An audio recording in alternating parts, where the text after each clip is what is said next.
Now we've got a small presentation created. Let's go over the interface of Google Presentations. I'm going to start at the top left and work clockwise. Let's say I wasn't happy with the name of my presentation. Here it is up here. And what we're going to do is we're going to click on it because I've noticed that creating really should have a capital C. So I've now changed the name, renamed my document, and now it's still called creating a presentation, but it's now more grammatically correct. What else can I do? Well, I can give it a star if I think this presentation is particularly brilliant, or if I want to highlight it so I can easily find it later. I can move it to a different folder, as you saw in the previous presentation, just by clicking on that and selecting the folder you now wish to move it to. I can come up to here, and this gives me the information in terms of which Gmail account I'm logged into. Currently it's krsmail.org. I can sign out in this place. I can add another account. I had another Gmail account, so I can add an account to this and sort of switch between the two should I so desire. I've got the opportunity to present my presentation by clicking on here, and that will take me through as though I was presenting in front of an audience. If this was collaborative, which it isn't at the moment, I could open comments and we could sort of comment on how good or how bad this presentation happened to be. I could offer to share it with you on here simply by clicking on that button there, and then I can invite different people to come and share here, either collectively, so if I was to put teachers in there or TAs in there or all staff in there, that would give them the opportunity to view this presentation. At the moment they'd be able to edit it. If I just only wanted them to comment on it, I'd click that button. If I wanted them just to view it and not to be able to do anything to it whatsoever, not even comment, then I'd click on that button. So in other words, what you're able to do with students is enter their email addresses, their KRS email addresses into here, and then give them the opportunities down here to either edit, to comment, or to view your presentation, maybe for homework or whatever you thought was appropriate. I'm going to come out of that, click cancel, click done, and what we're going to do is come around the screen down here. I'm just going to bring this element of the screen down a bit so you can see what I'm about to do here. This is your opportunity at this white space below your presentation to write in some speaker notes. So if I write some gibberish in there, this would be available for you to see on screen, even though there may be a presentation behind you for the audience that's in front of you. So if you're, let's say, in a classroom and you've got some important bits of information you didn't want to forget, you're going to convey this over to the class, that would be your opportunity to write some speaker notes in there.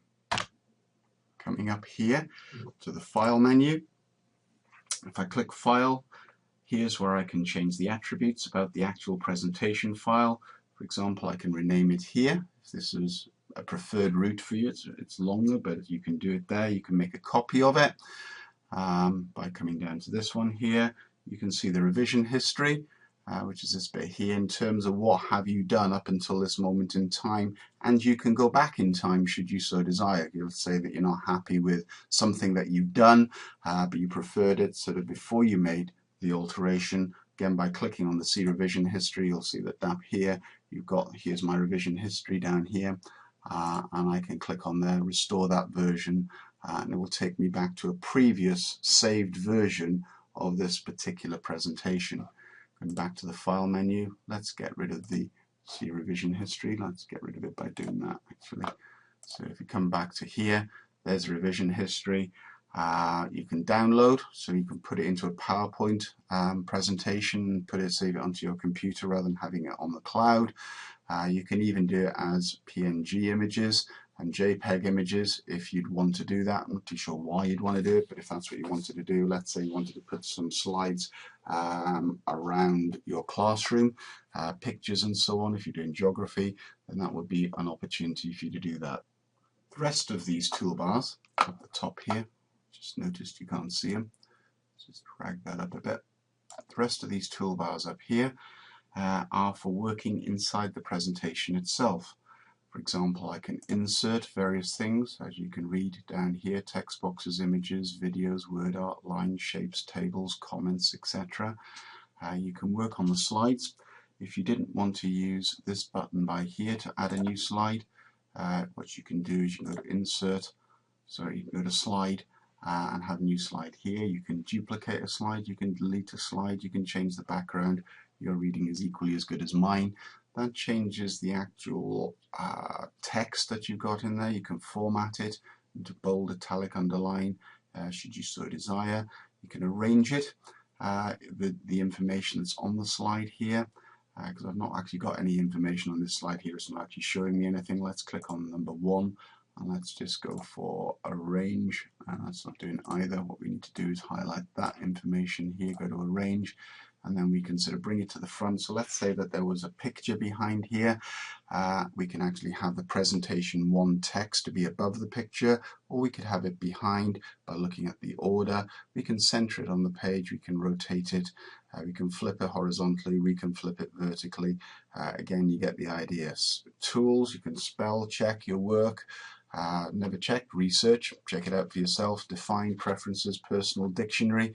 Again, I've not done that. You can insert a table, and again you can select how many columns and how many rows you want inside inside your particular table, depending again on the information you wanted to convey. I think it's fairly obvious, this stuff, and I don't want to patronize you by telling you stuff that you probably know already. So that's how you change the information that's in there, and hopefully that's fairly obvious.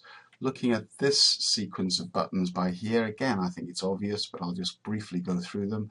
You can create a new type of slide, you can choose the format of that slide if you're not happy with the default one that they'll give you. You can undo, you can redo, you can format paint, whatever information you've got on there. You can zoom in, you can add a text box, you can add an image, you can add a shape, you can add a line, you can insert a comment, you can change the background. If you're not happy with the background, you can change the layout, as we've already seen here. You can change the theme from inside it, so if you wanted simple dark instead of the wave, we've now changed to simple dark. And again, what you're able to do is you're able to choose various transitions in between your slides as well. These are the options down here. They're not as extensive as they would be in PowerPoint, but anyway, it's not good practice to have lots of whizzy things. It just distracts from your presentation. Hope that that very quick overview of it gives you some idea of what you can do. However, it's always best to practice, give it a shot yourself, and sort of learn from your own personal experience, as opposed to someone like myself, for instance, trying to teach you how to do what you probably know how to do anyway.